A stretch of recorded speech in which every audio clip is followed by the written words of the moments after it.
par exemple, que vous soyez une personne lambda ou une célébrité. Ne publiez pas tous vos déplacements sur les réseaux sociaux, surtout si vous vivez seul et que vous devez vous absenter pendant un certain temps de chez vous. Ne le criez pas sur la toile. Pourquoi?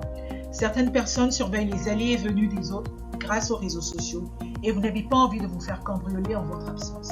C'est ce qui est arrivé à Carrie McMullen qui avait annoncé sur Facebook qu'il se rendait à un concert. Le même soir, 2 hommes se sont introduits chez elle pour la cambrioler. La vidéo de surveillance a montré que l'un des suspects était une connaissance d'enfance qu'elle n'avait pas revue depuis 20 ans.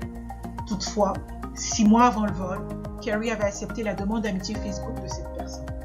Rappelons-nous aussi qu'en octobre 2016, alors que Kim Kardashian était de passage à Paris, 5 personnes armées se sont introduites dans l'hôtel privé où elle se trouvait et se sont enfuies avec plus de 20 millions de dollars de bijoux que les voleurs avaient repérés sur les photos de Kim sur Instagram.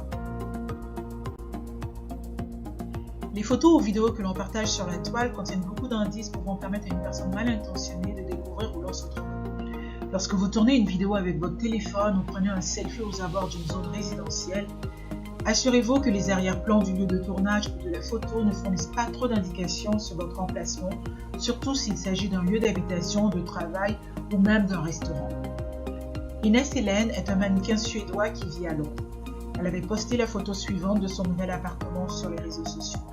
Quelque temps plus tard, elle a reçu un message privé sur Instagram d'une personne qui lui a dit des choses sur sa vie privée qu'Inès n'avait jamais révélées en public.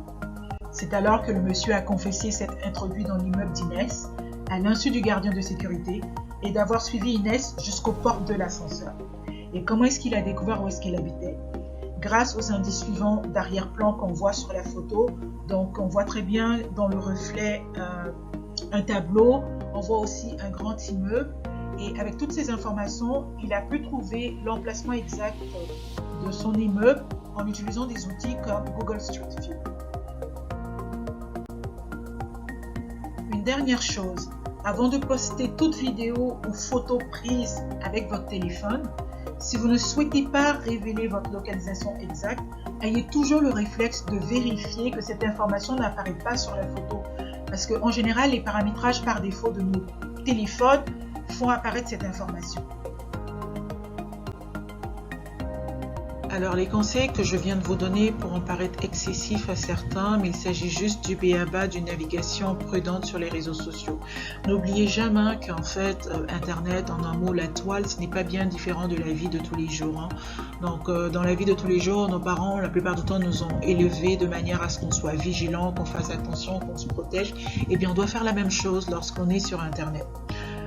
Malheureusement, certaines personnes ont perdu la vie ou ont subi des agressions physiques, sexuelles à la suite de rencontres avec des prédateurs qu'elles avaient connus sur des plateformes numériques.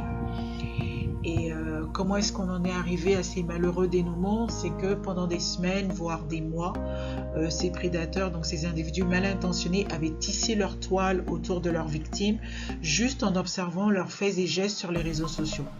Il est donc important de savoir comment profiter des avancées technologiques que représentent toutes ces plateformes de partage d'informations, tout en se protégeant.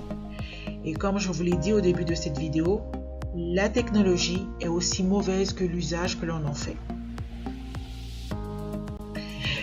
Je suis certaine que vous avez l'habitude de partager des vidéos d'humour, de potin, de motivation avec vos contacts.